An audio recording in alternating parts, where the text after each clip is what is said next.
From the icy wilderness of Siberia to the gilded palaces of St. Petersburg, Russia's empire spanned continents, altering the course of history. But what drove the rise of this colossal nation? Join us as we uncover the ambition, intrigue, and power struggles behind the empire that redefined global politics for centuries.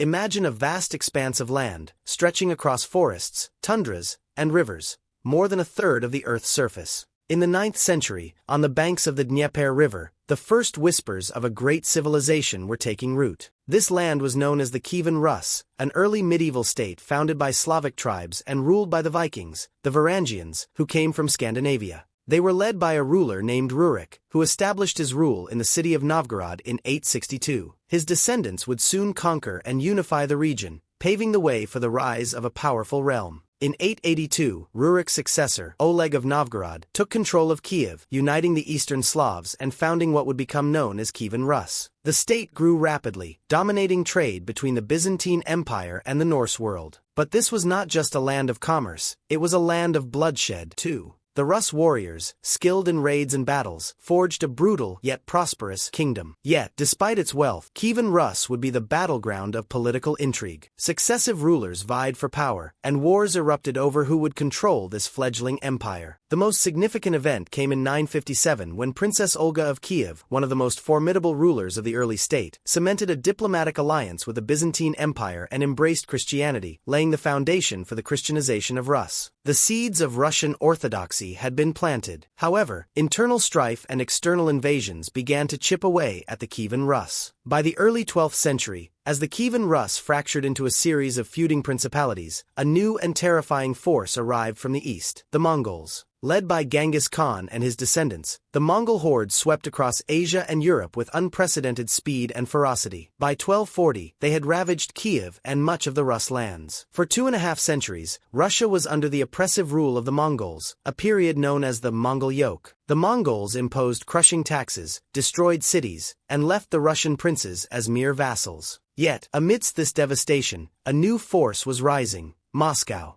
Moscow, once a small and insignificant town, slowly gained power and influence. In 1325, Metropolitan Peter moved the Russian Orthodox Church's seat to Moscow, providing the city with both spiritual and political prestige. But it was Ivan I, known as Ivan Khalida, who would prove to be the most adept at playing the Mongol system to his advantage. He worked with the Mongols, collecting taxes for them, but also gaining the trust of the people. Over time, Moscow became the center of Russian political power. Then came the turning point. In 1380, Prince Dmitry Donskoy of Moscow led an army against the Mongols at the Battle of Kulikovo. While not a decisive victory, it marked the beginning of the end of Mongol dominance. Over the next century, Moscow's power grew, and the Grand Duchy of Moscow steadily gained autonomy. The final blow to Mongol rule came in 1480 when Ivan III boldly refused to pay tribute to the Mongol Khan. Moscow's independence was secured. With the Mongol yoke broken, Russia was free to chart its own course. The Grand Duchy of Moscow had become the dominant power in the region, and it was now time to build an empire. Ivan III, who had freed Russia from the Mongols, set his sights on creating a centralized and powerful state. He expanded Moscow's territories and was the first to claim the title Tsar of all Russia, a word derived from Caesar,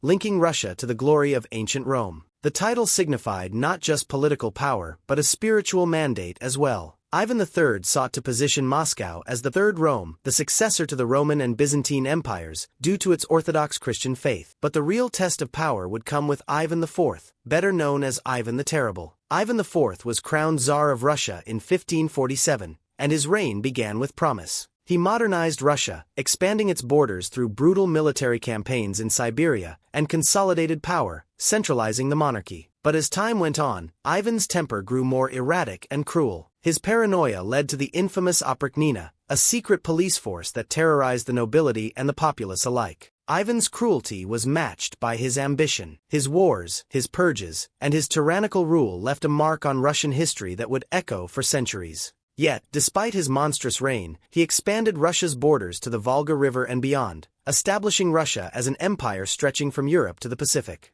After Ivan IV's death in 1584, Russia entered a period of turmoil known as the Time of Troubles. The nobility struggled for power, and the country was nearly torn apart by famine, war, and foreign invasion. But in 1613, the Romanov family ascended to the throne, marking the beginning of Russia's imperial dynasty that would last for over 3 centuries. Under the Romanovs, Russia transformed from a medieval kingdom into one of the largest empires in the world. Tsar Peter the Great, one of the most visionary rulers in Russian history, was determined to drag Russia out of its backwardness and into the modern world. Peter embarked on a series of reforms, building a powerful navy, modernizing the army, and even founding a new capital, St. Petersburg, in 1703, a city that would become the heart of Russia's westernization. Peter's reign was marked by war, reform, and intense ambition. His victory over Sweden in the Great Northern War established Russia as a major European power. He worked tirelessly to transform Russia into a European-style monarchy, but his autocratic rule also came at a tremendous cost. Thousands of peasants died in labor camps, and the nobility's privileges were extended at the expense of the serfs. After Peter's death, Russia's power continued to grow under rulers like Catherine the Great, who expanded the empire into the Black Sea and beyond, and Alexander I,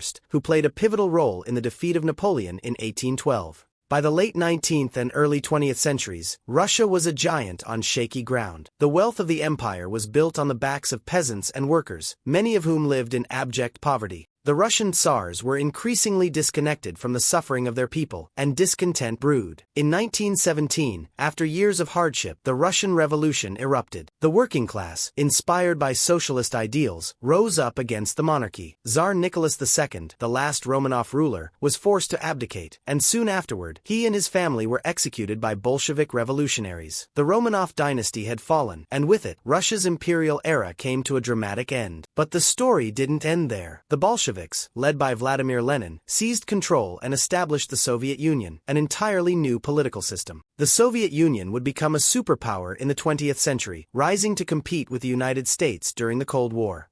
The Soviet Union, under Lenin and later Joseph Stalin, was marked by extreme repression, forced collectivization, and massive industrialization. Stalin's reign, which included the purges of the 1930s and the horrors of World War II, left scars that would shape Russian politics for decades. But despite the immense suffering, the Soviet Union emerged victorious in World War II, a turning point that solidified its place as a global power. The Cold War ensued, and Russia, now the heart of the Soviet Union, stood at the center of the ideological struggle between East and West. The Soviet Union would not survive forever. In 1991, after years of economic stagnation and political instability, the USSR collapsed, and the Russian Federation emerged as an independent nation once more. Russia had returned to the world stage, but the wounds of the past remained. Today, Russia remains a country of paradoxes. It is a land of immense natural resources, vast landscapes, and a complex history that has shaped the soul of its people. From the rise of the mighty Tsars to the collapse of the Soviet Empire, Russia has weathered monumental transformations. Its future is uncertain, but one thing is clear: the story of Russia is far from over. From the steppes to the Kremlin, from the rise of the Romanovs to the fall of the Soviet Union, Russia has endured through centuries of change, always evolving, always adapting to the tides of history.